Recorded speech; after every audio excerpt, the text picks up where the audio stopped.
The visual parent note for Day 2's Vacation Bible School.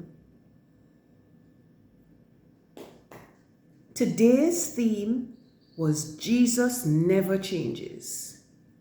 Hebrews 13 verse 8.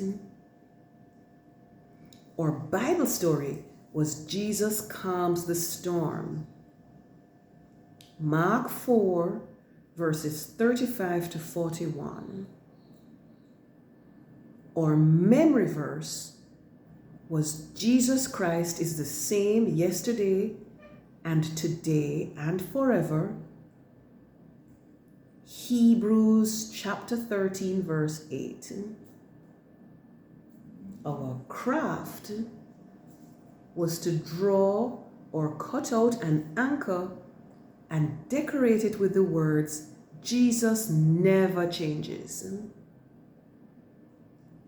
Encourage your child to practice the memory verse in JSL.